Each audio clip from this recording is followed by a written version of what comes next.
presentation up and on here. So thank you very much, everybody, for coming. It's great to get the opportunity to speak about this to so many people. As much as this is becoming very well... Apologies, I think somebody's microphone's maybe on there. As much as what we do is got an awful lot of backing in the literature and the scientific community, but it's not quite common practice, certainly across the UK. So it's great that we have the opportunity to be able to really specialise in helping people with your life with Parkinson's disease. And a big chunk of what we do is work with what's called neuro-active exercises, which is what PD Warrior is really kind of pushing the way with, and having some fantastic results for people getting more active, getting more independent, and really keeping the symptoms and slowing down the symptom progression of Parkinson's disease, and reducing the need to increase medications in a lot of instances as well. So it's fabulous that we're here and getting the opportunity to be able to speak about that with you today. So thank you very much for your time. I'm Fraser, so this is Lucy. We are both chartered physiotherapists. I am the owner and founder of Simpson Physiotherapy. It's been running for a good few years now, and just really has kind of gotten a bit of legs from our Parkinson's disease service since coming out of lockdown, where we've been able to open up again with the face-to-face classes and everything.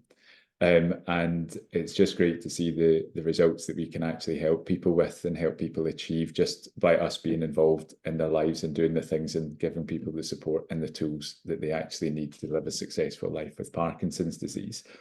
And that was really what brought me to be in touch with Mel, who started PD Warrior back in, I think, the mid-2000s, so around about 2005, 2006.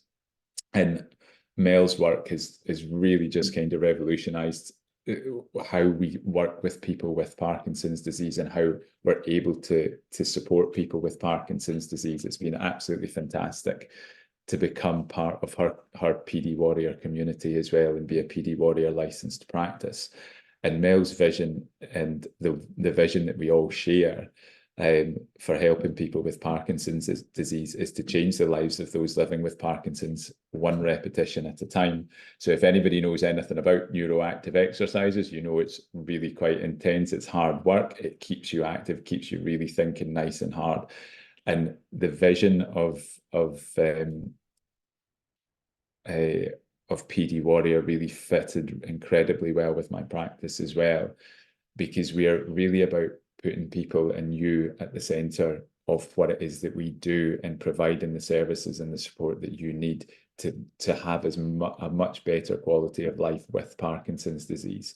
And the great thing that we're seeing with these neuroactive exercises and the style of exercises and early intervention is very much how we can actually slow down the progression of the symptoms, especially if we get people very early on in their journey with Parkinson's.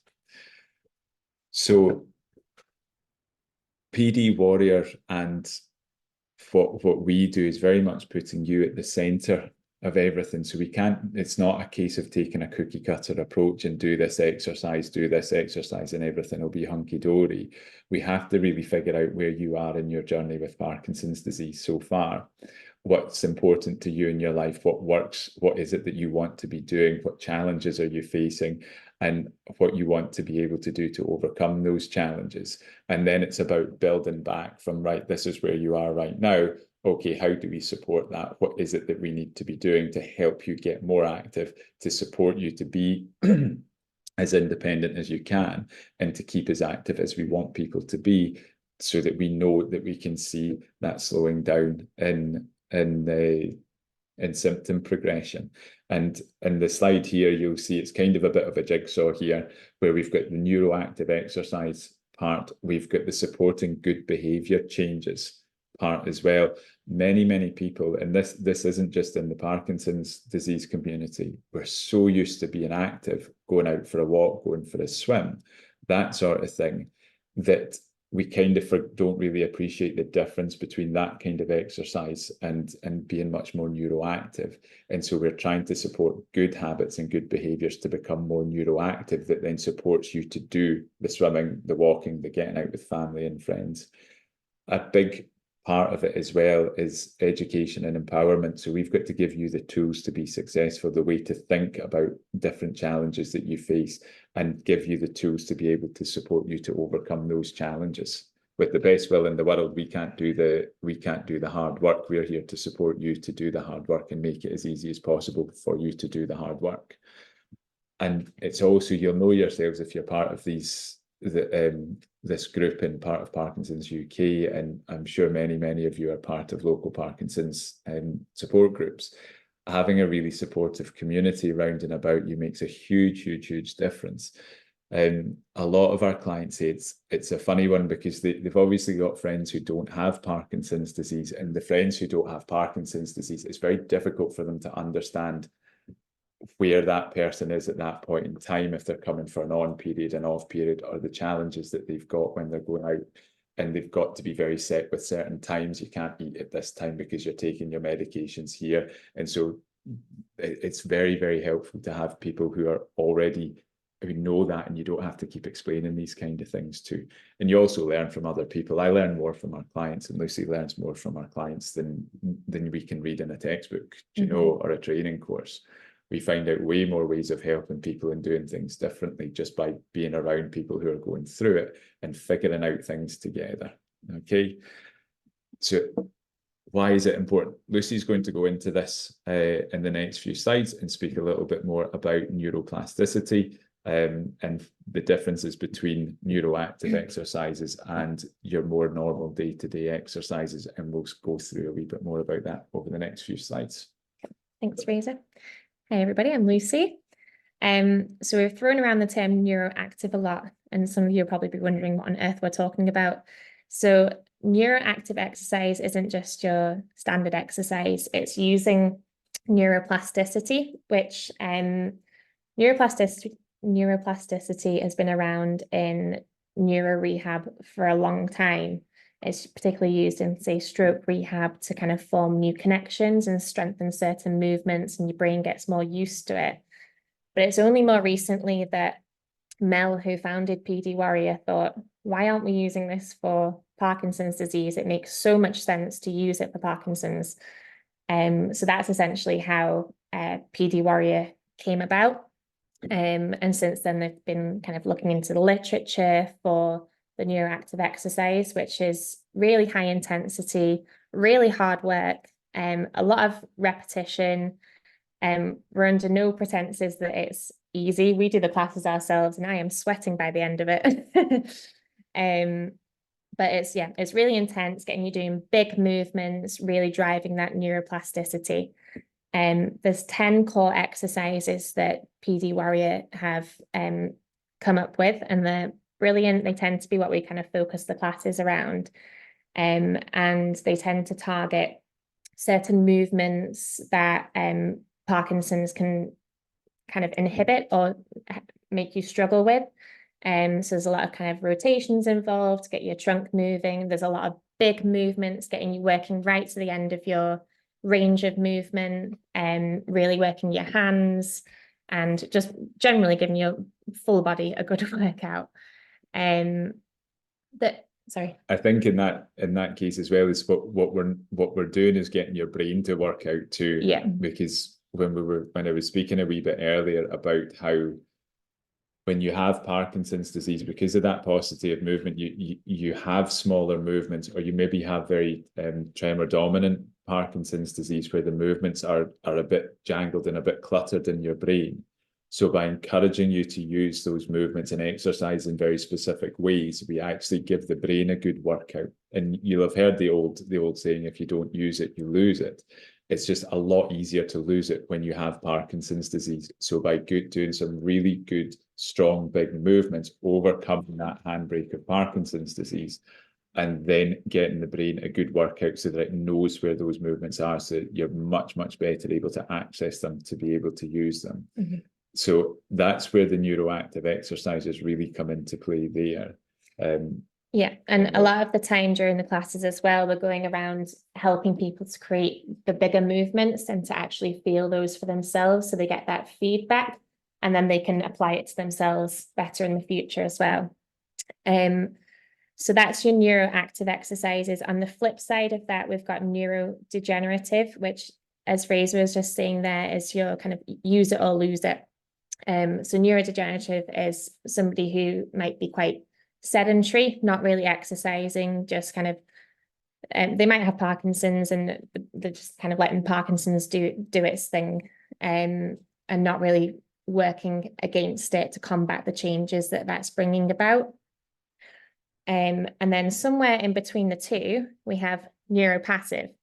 So this is when we're talking about neuropassive exercises, Fraser's already mentioned, like getting out for a walk, getting out on your bike, all really brilliant things to be doing. We would never discourage anybody from doing those kinds of things, but they're not neuroactive enough to be driving neuroplasticity. So it's things that your body is used to doing. It's something you do every day. It's easy enough. You don't really have to think about it. But it's not really driving the neuroplasticity. So all great things to be doing alongside the PD Warrior exercises.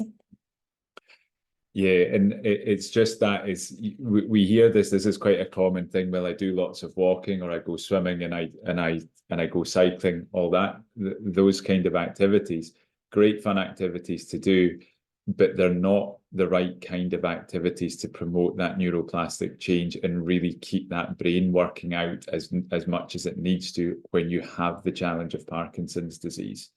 And it's also, as we get older, our needs are, our physical ability changes as well. So from, like, I think it's the age of 40, we get what's called age-related sarcopenia, which basically means we physically have less muscle by the time we're 50 than we did when we were 40, and then by the time we were 60 than when we were 40 as well. So if you think about Arnold Schwarzenegger, the man still goes to the gym 5 days, 6 days a week, but he physically can't be the same size as he was back in his 20s, no matter how much he works out, because he has lost muscle mass, and that's a normal part of aging. So when we're working with people, and again, this is very much about, we'll go into this in a little bit more depth later on, but it's very much about getting the muscles working as hard as they're able to and as hard as they need to, so that we really keep your strength and keep your flexibility, so that you're then better able to deal with the challenges that come along with Parkinson's disease. Yep. Apologies, it's not moving on. Having some technical issues. Let me go here. There we go. So the other thing that the neuroactive exercises have been proven to affect as well is actually to have a neuroprotective effect. So to actually slow down the progression of Parkinson's disease. So this is particularly within the first 3 years of diagnosis, but that doesn't mean that it's not important to do it after those first 3 years. That's just when it's been proven to have the most effect.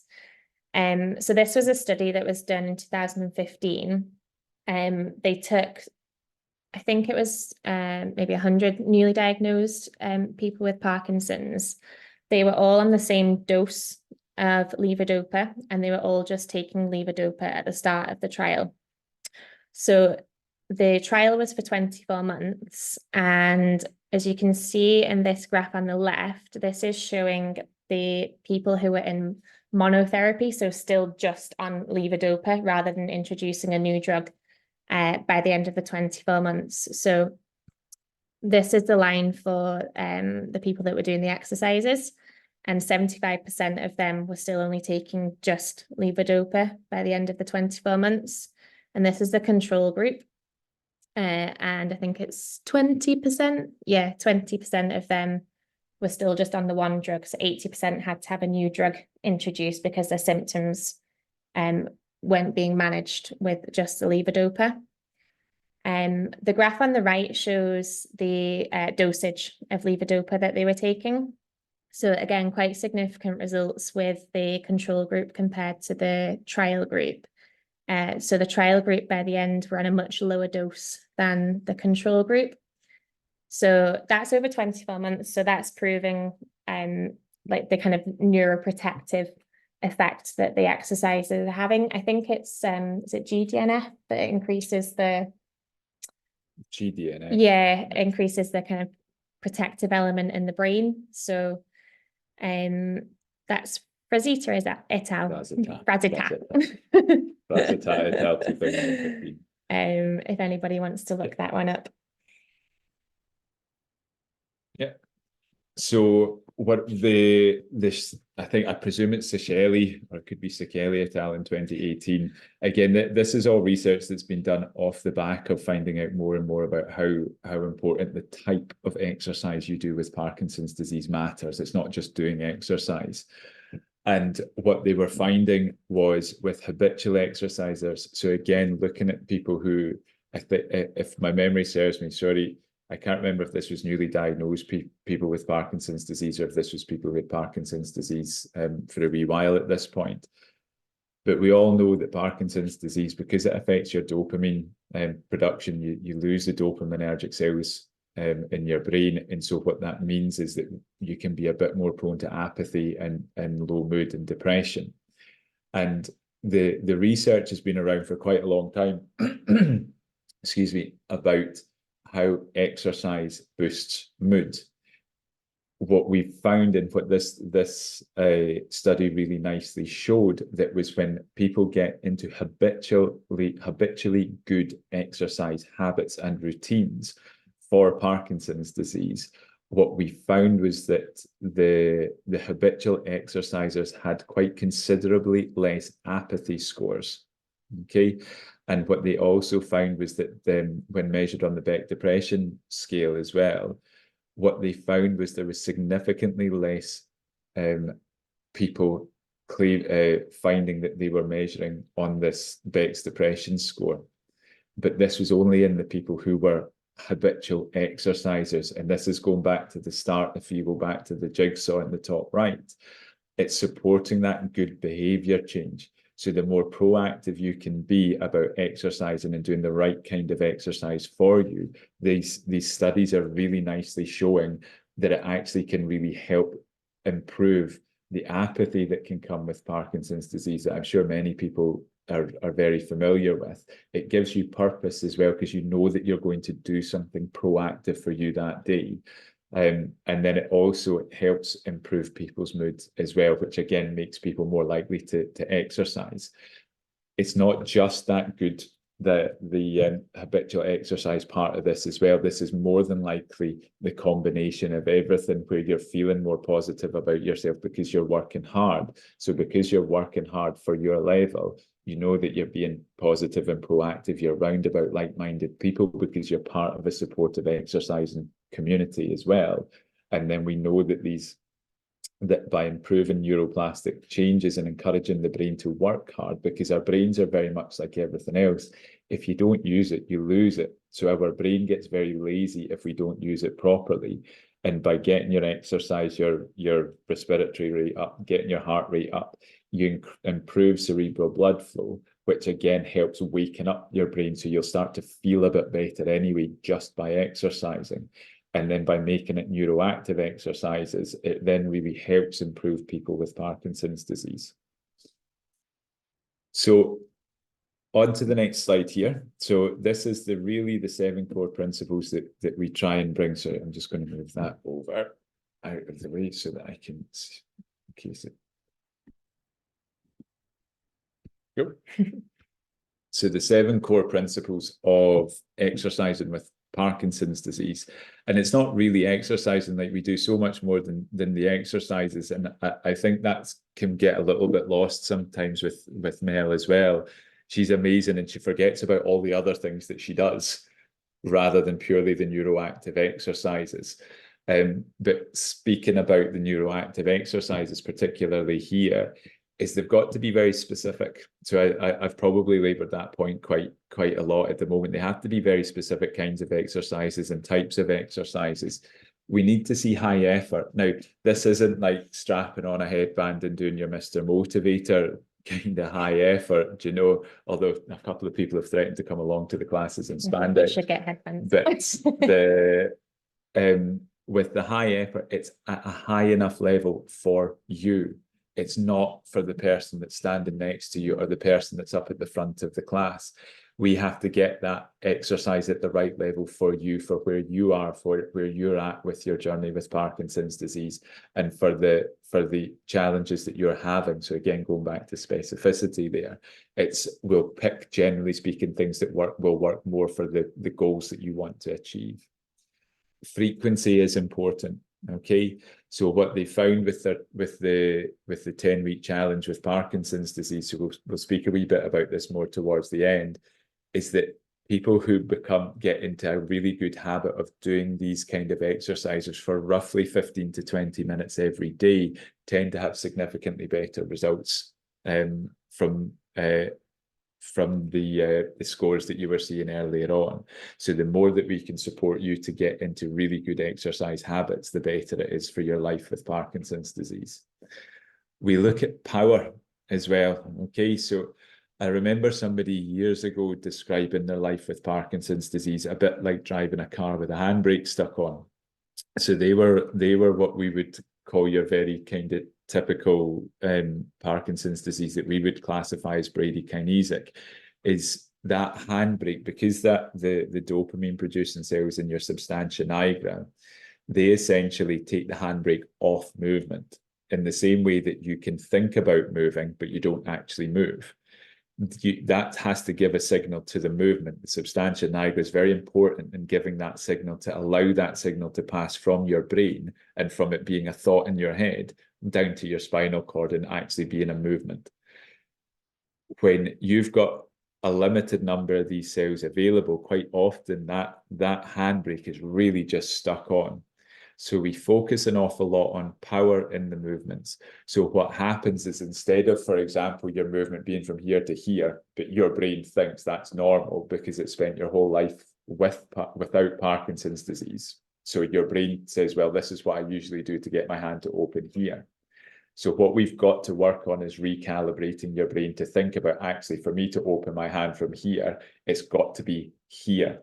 And so for that to happen, you've got to think as big and as powerful a movement as you possibly can.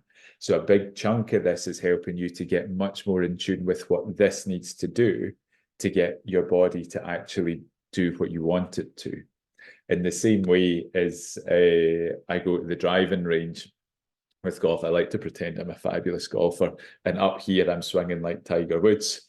But if you look at people videotape me, it looks more like a Laurel and Hardy sketch, swinging a plank at a ball. So what my brain thinks I am doing is not actually what's happening. So until I have that external feedback from a coach or somebody that I'm working with to improve the swing, I still think I don't know what to work on. I don't know how to do it. And then you work on that with somebody that knows what they're doing, so that you can then replicate it yourself, going back to that empowerment and education side of things as well. I'm sure when we go round this one to complexity too, I'm sure many people on this call will be very familiar with the challenges with multitasking with Parkinson's disease. And again, your ability to multitask can become severely limited with Parkinson's disease. We're not really 100% sure why. We've not really quite figured out our scans and things like that aren't quite detailed enough to really understand why multitasking is significantly more challenging with Parkinson's disease than without. But what we find is, by making the movements more complicated, and again, it's complicated for you, this is where we've got to be really specific about where you are right now, so that we can give you the best support and advice possible. So when we can add in things like mental tasks. Taking a 7 away from 100 is always a good one, naming the continents, that sort of thing. And then making the movements themselves very complicated at the same time. So we're really pushing your brain to work, making it work hard, so that so that it's then going, well, actually, oh God, you're wanting me to work really hard here. Great, right, what do I need to do? And again, going back to that neuroplasticity, if we can really challenge the brain to work hard to solve problems, then we tend to find that our brain will start to rewire itself to solve those problems. Okay. Salience matters as well. So it's got to be specific. If we just give you a random exercise that doesn't mean anything to you, it's probably not going to help an awful lot either. So again, making that program very, very, very salient, very relevant to what it is that you want your life with Parkinson's disease and what we want to help, what you want to get out of it as well. Okay, some people it's as straightforward as being able to get in and out of bed. So there's a good few ways that we can work with people individually on bed transfer practice. And we've had a chat recently who we were working with for about maybe 6-7 weeks. And he says, you know, it's been absolutely fabulous because I've gone from needing a hand getting out of bed every day to now I can do it myself. So he's made himself more independent by working hard on the right thing. But if we'd been given him that was one of his goals, was to be able to get in and out of bed himself so that he's not reliant on his partner to be able to help him with that. So by making that program very relevant to what he was doing and what he wanted, we were able to get great results for him. And then we moved we're horrible people. We move the goalposts to make things harder for you as well. Constantly pushing that. And then we try and make it fun. Okay, it doesn't mean that I turn up with a big red nose on and a clown's wig or something like that, but we do honestly try and make it fun so that people actually enjoy coming along. Yeah. Some of it's listening to my god awful dad jokes. I'm 41 with 3 children and I'm keeping the dad jokes. And we put the music on as well, don't we? In the classes. We do that, yeah. Tends to be we put the music on to drown out to drown out my shouts. So again, I'll move this out of the way here just for a wee second. So when we're looking at people and working with people, what we typically find is we will put people into 4 different camps of Parkinson's disease. Now, these aren't hard and fast diagnostic criteria here. This is more for how we start to organize what we can do for you and how we can best help you. So we've got the neuroprotective stage, which is the first 3 years of diagnosis, where we really want to get you in working really hard, get you building up muscle, building up flexibility, getting great at doing your neuro-active exercises and giving you the tools to build good habits, and then giving you the support system to keep those good habits going for the rest of your life. And a great thing that Mel, the way that Mel framed it with me, was that with Parkinson's disease, you don't have to exercise. Nobody's going to hold a gun to your head to make sure that you exercise, but you do get to exercise. Okay. And what we're finding more and more is these types of exercises very much exercise as medicine. Okay. We look at people who have got bradykinesia, and that's your what people would call your classic types of Parkinson's disease. And so for somebody who is what we would term bradykinesic, we look at big movements, making sure that things are much, much bigger than you think that they should be, so that you get used to actually how that movement feels, so that you can then replicate that outside of the sessions and outside of the classes. And then we look at symmetry, because again, very often one side is not moving quite the same with Parkinson's disease as the other. So if we can get the brain much more in tune with how you have to think for the left side compared to the right side, you can then start splitting your thinking, so that for my right leg to do this, I have to think much bigger. Okay. Tremor dominant. So again, many people on this call will be what we would call have tremor dominant Parkinson's disease, which is where the main characteristic of your symptoms isn't necessarily the small movements, but it's the high amount of tremors that you have. And again, what we found is we can't change the tremors, but what we can do is get you moving better with the tremors. So again, very forced use, being very specific about the movement that you're wanting to do and being able to replicate that time and time again, so that you get the output despite having a tremor, so that even though it doesn't look perfect, it's a lot more functional to what it is that you want to do. And then we have what we would term agility impaired. So again, on the surface of it, looks a wee bit more like bradykinesia, somebody with bradykinesia type Parkinson's disease. But very much what we see with people who are agility impaired, you have a real axial rigidity. So your trunk muscles up and down your spine can be very, very, very, very rigid. So it doesn't matter how good you are at your legs. If that trunk is really rigid, it's very difficult to get yourself moving. So we work, and people who are more agility impaired tend to be at more of a risk of falls as well, because you're a bit like a felled tree because you're so stiff in your trunk. If you get knocked off balance, you've got no way of bringing yourself back in. It's everything just starts going. So what we do with people who are agility impaired is much more focusing on weight shifting, working really hard to get you on one leg, a lot of hands-on work as well to really loosen things off as best we possibly can. And a lot of agility stuff. Nicole, one of the therapists in the practice, loves getting out her speed ladder and her cones and things like that for people.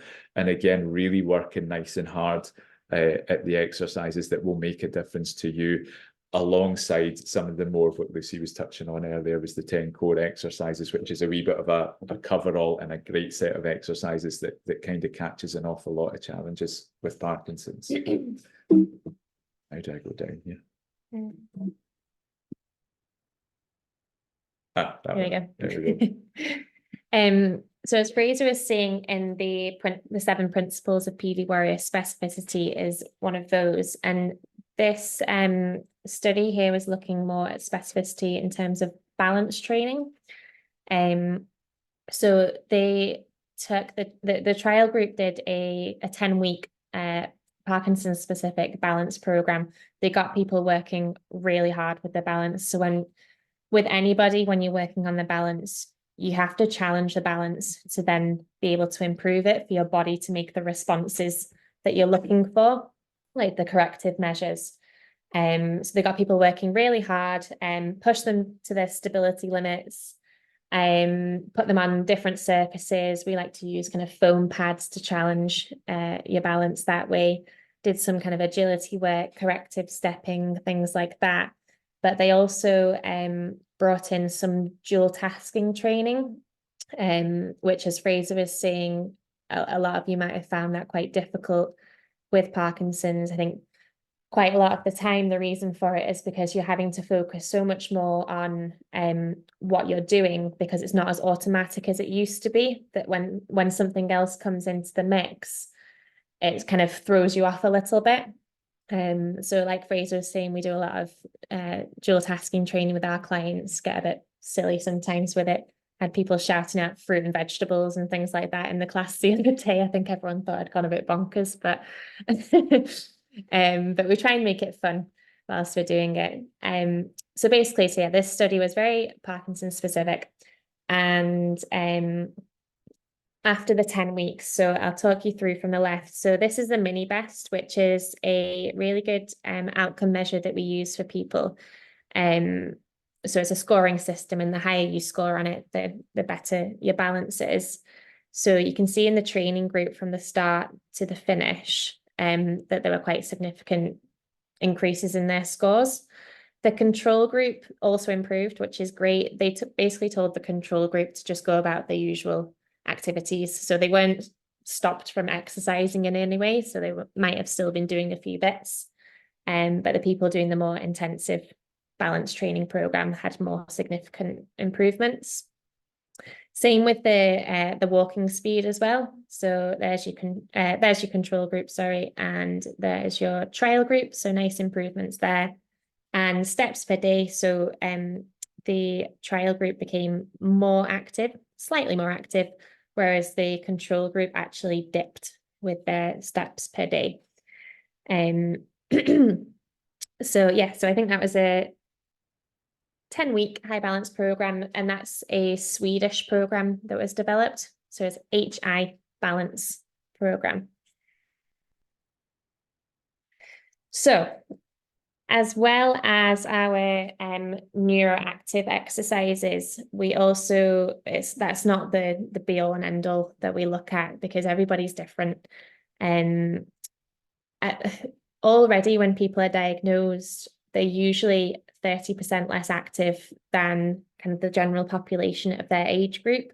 So that's information that's come from actually PD Warrior themselves. So if you think about that, there's probably already going to be some deconditioning in the muscles by that point. So what we're wanting to do is to get people more active, get them into healthy exercise habits, building up their strength. We test people's strength all the time, seeing what we need to work on and how we're going to do it. So strength training is really important. the stronger you are, the better you can cope with daily tasks, such as getting out of bed, like Fraser was talking about his client, pulling a door open, things like that, getting down on the floor to play with the grandkids, whatever is important to you. But it also helps to reduce the risk of falls. So the stronger your muscles are around the joints, the better supported you are to stay upright, and the easier it is to kind of correct your balance or like take a corrective step to maintain your balance and stay on your feet. And I think it's important to recognize as well, this chap in the corner here who is lifting the barbell, strength training is very individual, and a good chunk of what we do is body weight resistance stuff. So it doesn't mean that we get you strapped up with weights or into the gym and throwing big heavy metal things at you. It's very much about getting you working at a level that is strength training for you. Again, going back to that very specific challenges that you face as an individual. So it isn't about all of a sudden try to get you into the gym. Here's a barbell, right? Let's start deadlifting, or we'll do our Romanian deadlifts today, or something along those lines. It's very much about, right, okay, where are we right now? What can we do to get you stronger, as well as get you more neuroactive? Mm-hmm.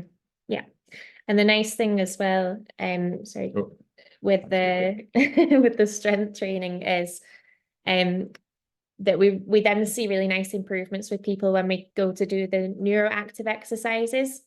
It improves the quality of those as well. So you get this nice positive cycle going where they're feeling stronger, they're moving better, they're able to do the neuro-active exercises a lot better as well, and then they get better outcomes from those.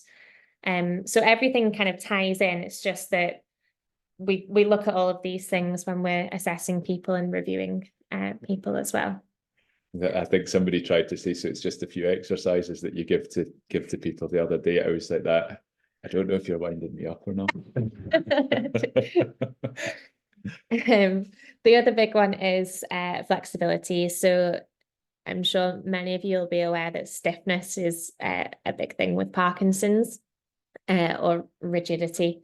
So a lot of the time, particularly with your bradykinesic kind of group that Fraser was talking about, where the movements are very small and stiff and quite slow, the muscles, if you're not using them within the full range, they can get quite stiff. But the other thing is that the muscles are also more switched on by the nerves. Sometimes the signals that are going to the nerves are more constant and not kind of switching off. So they can get tighter that way as well. So it's important to keep them as supple as possible. Not quite to the extent of this guy here. He doesn't look like he's having much fun there, but basically as supple as we can keep your muscles and joints. And there's a few different ways to achieve that, again, depending on you and where you're stiff and what's happening. But quite often we put in place stretching programs for people to be doing at home. We also get in and give people a good stretch off ourselves, because sometimes if you can't quite feel what the end of the movement is like, people are needing us to actually bring them to the end of that movement and say, okay, that's you there. How does that feel? And they're like, yeah, pretty stiff there. I'm like, okay, that's what we need to be working on there. Manual therapy, which Fraser has a bit of a reputation for. His massages, but it really does, it gets good results. Just getting in, loosening off the stiff bits and then combining that with the stretches as well. Sorry, I thought you were going to No, I was about to say, I think we need some t-shirts that say I survived Simpson Physiotherapy sometimes. And also posture is the other one as well, when we're talking about kind of stiffness and rigidity. We can get kind of the flex postures, so there's specific stretches that we can do, or manual therapy to be working on that, and then strengthening exercises as well. So you want to be kind of strengthening the other way and stretching the tight bits to be working on that. Or even if quite often people get tight like at the front of the hips, so you want to be stretching off there and strengthening your glute muscles at the back. But it just completely depends on the person. Yeah. So plenty to keep people working anyway. Yeah. So just a little bit about the role of medication. So medication and deep brain stimulation don't slow Parkinson's down. They're both techniques to help, things to help manage the symptoms of Parkinson's. So at the moment, exercise shows the only promise for actually slowing down Parkinson's. That doesn't mean to say stop taking your medications, because it's very much a marriage of the optimal medication and doing the exercises to then create the best function that we can for you. So being optimally medicated looks different for each person. And that's obviously something to be discussed with your consultant or your PD nurse. But we can sometimes suggest, if we're thinking that somebody is maybe could be moving a bit better, maybe suggest a review of that. Sometimes people, when they first come to us, might not be on any medication and they're just doing the exercises, or sometimes people will be taking the medication. That helps them to move better so that you can exercise better and then get better results from the exercises. So it's very much both of those being optimal, really. Yeah, it's making sure that we're doing the right thing for you. Your medication's an incredibly important part of your life with Parkinson's disease, and we need exercise to be the right kind of exercise to be an incredibly important part of your life with exercise, with Parkinson's. In the same way that we take a tablet for Parkinson's disease to get the dopamine, what we should be really trying to say as well is, at the same time, exercise is medicine.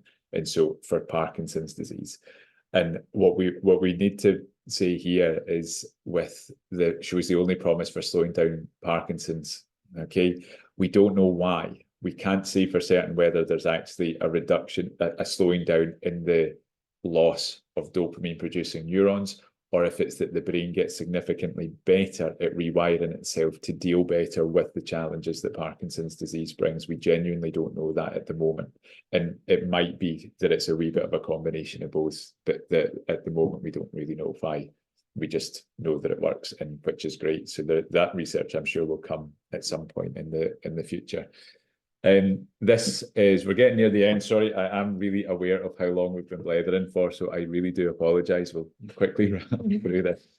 This was a study that was done by Mel in Australia, and it was really finding that, again, bringing people into our community from a PD warrior side of things, people were very, very happy with what they were doing, and it helped them support getting into good exercise habits, and just felt that they were walking more, doing more, and just generally speaking, being more active for their lives with Parkinson's disease.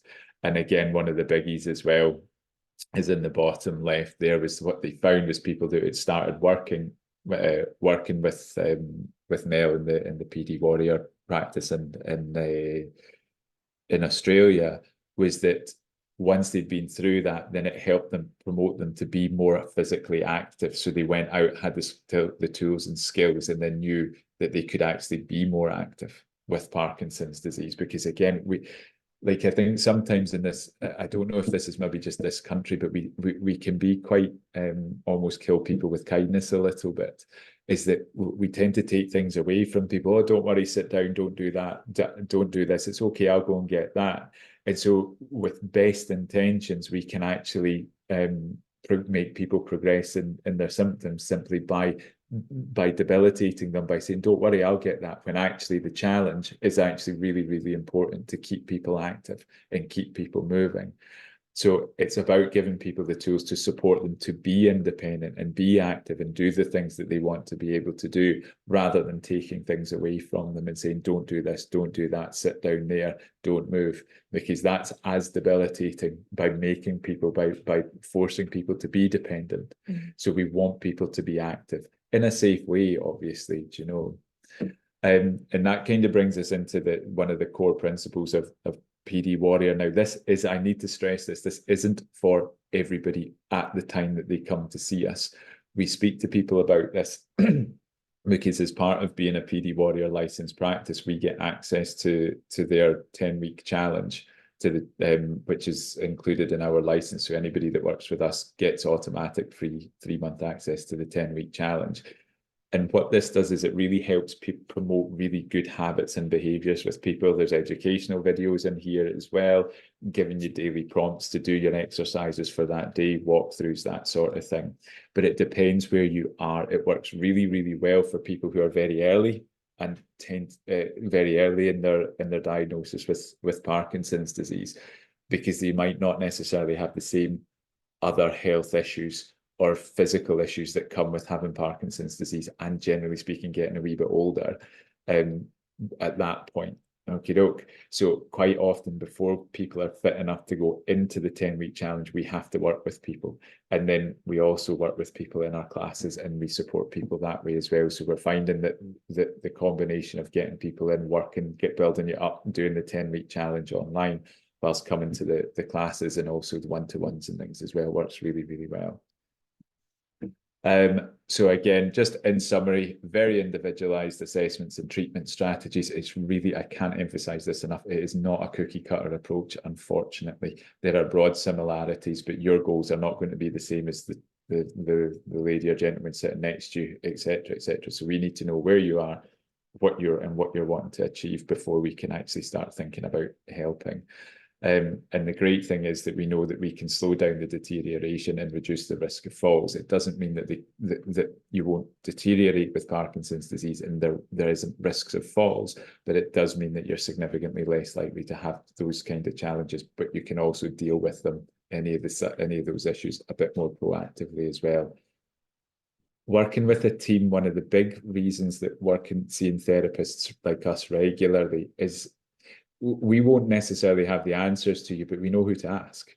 Do you know? And I think that's, well, actually, I don't know that. You do need to have this conversation with your PD nurse or your consultant. Here's what you need to ask. Actually, that's not something that your consultant needs to worry about. This is what you need to go and speak to your GP about.